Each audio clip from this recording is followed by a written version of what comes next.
guys, so I am actually just going to be doing a very quick video today over the next couple minutes about stuff that was read or came in last month.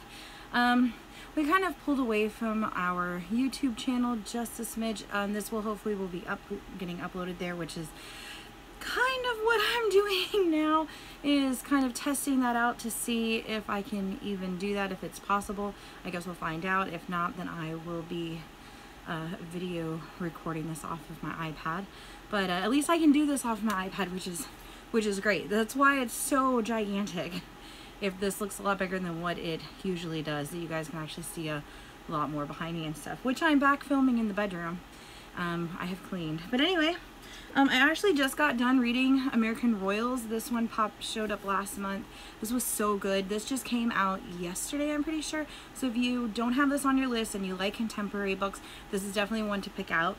This has got multiple points of views in it, but it works out so well. So well. You guys know me for the most part for contemporaries and multiple points of view, you know, unless it's just two of them.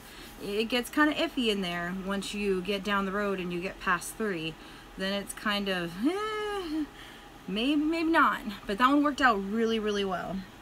Anna Reese actually finished The Dark Deep as well as The Beast, which is book 1 and book 2 of, I think this series is called The Dark Deep.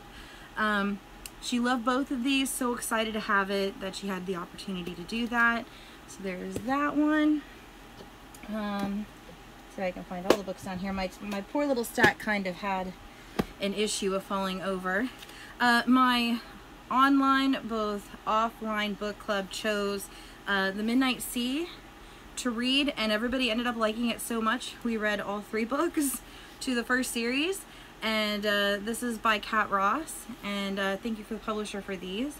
But we loved the series so much we decided to continue it for this month. So we'll be reading the next spin-off series of this, which I think it's the 4 Talisman series.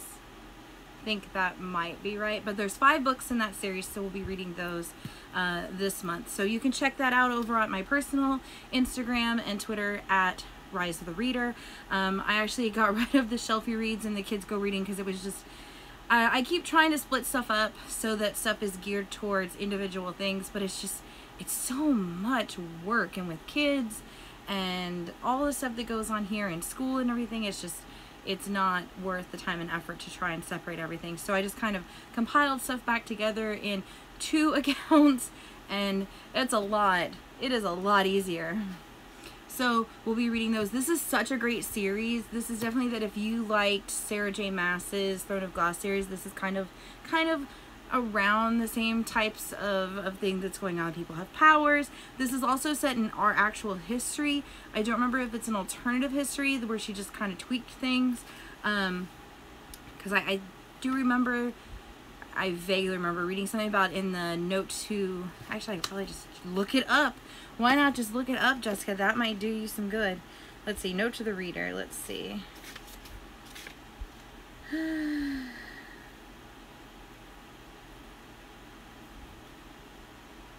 Okay, so the Midnight Sea is not at all an alternative history, although it is set in a specific time period. The collapse of the, I'm not going to attempt to read that, an empire around 330 BC, Alexander the Great defeated the Persian king Darius III in 2 decisive battles and went on to take the capitals of Persepolis and Susa. I couldn't resist weaving a very twisted version of those events into my story. So there is that. And oh my god, I have something in my eye. There's so much dust in here. We just cleaned like a day ago, and I swear I had enough dust bunnies underneath my bed that they were getting ready to start a revolution. Let's see. Oh, one of the other ones that I read last month was Crown of Coral and Pearl. As you can see, this ARC kind of is battered up. And this is such an amazing story. The author is actually coming on, I'm pretty sure it's next week for author chat. So I'm so excited to be able to talk to her. So make sure you follow us to get the most updates and notifications from when we go live. So definitely a book to pick up too. This one ends on a slight cliffhanger-ish.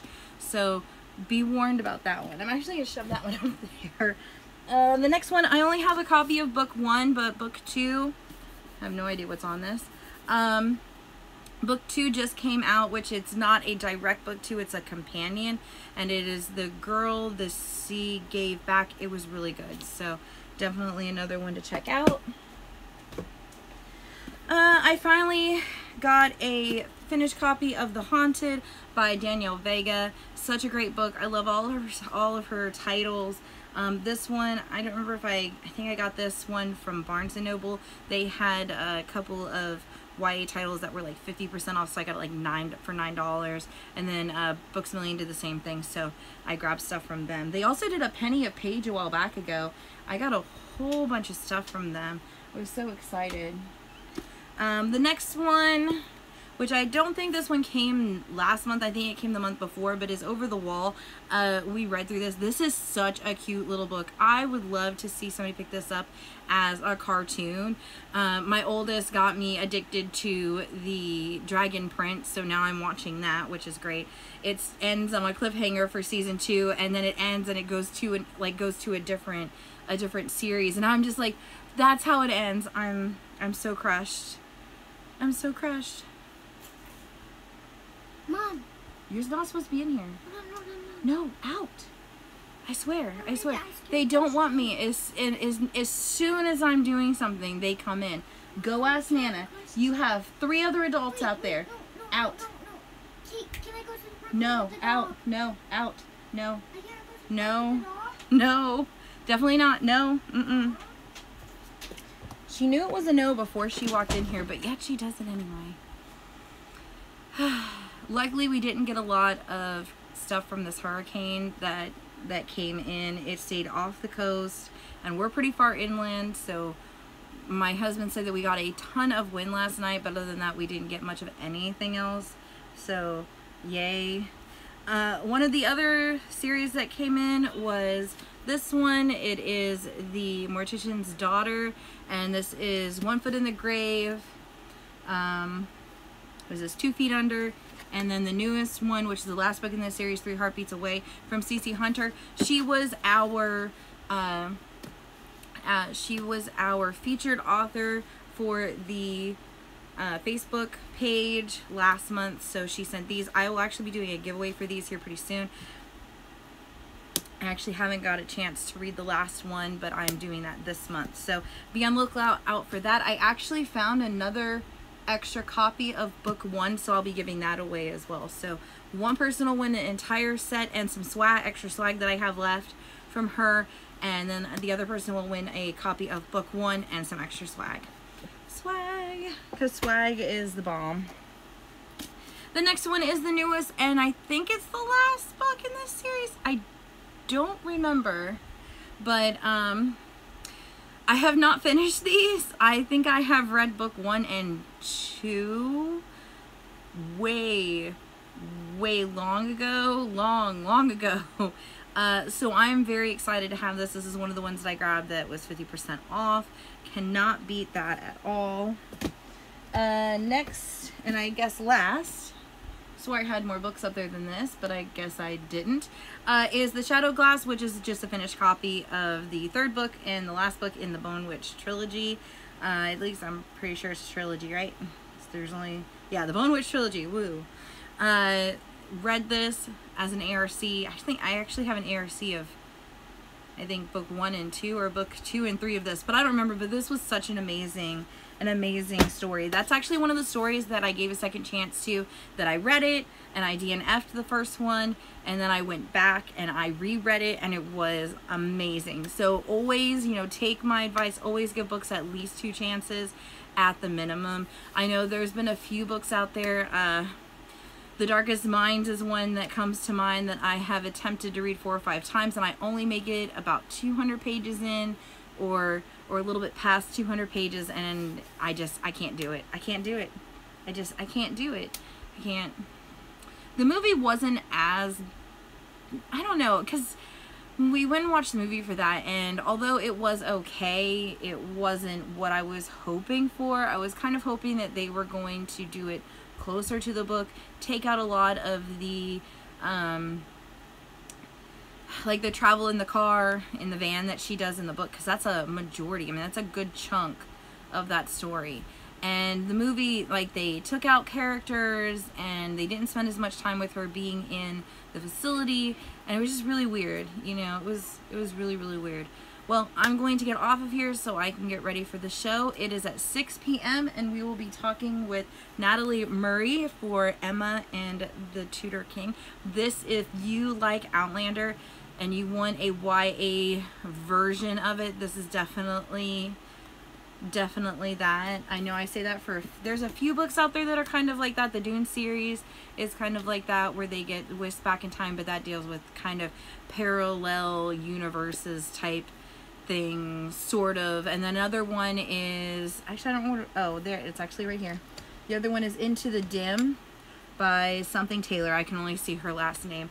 And that one's also the same one that's time travel. So there's a lot of time travel books out there. Some of them do it well, some of them don't. This one did it very well. And of course, you know that those other ones that I just mentioned did, because they're on my keep shelves, of course. So there's a, it's always the easiest way to tell, and if it's something that I like, that I read, it's on this keep shelf somewhere in alphabetical order.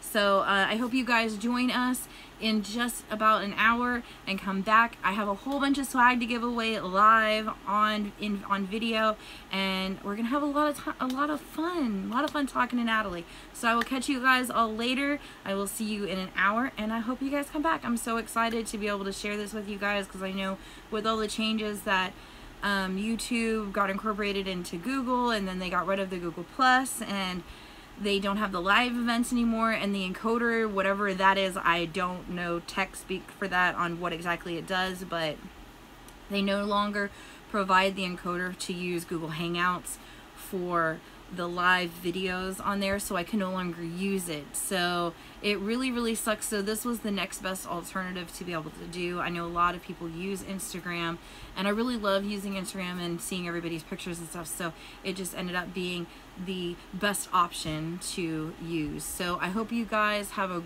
fun time tonight. I hope I have a fun time tonight, and I cannot wait to talk to Natalie Murray tonight in an hour. So I will catch you guys later, and I'm going to see how well this works to upload to YouTube. Bye!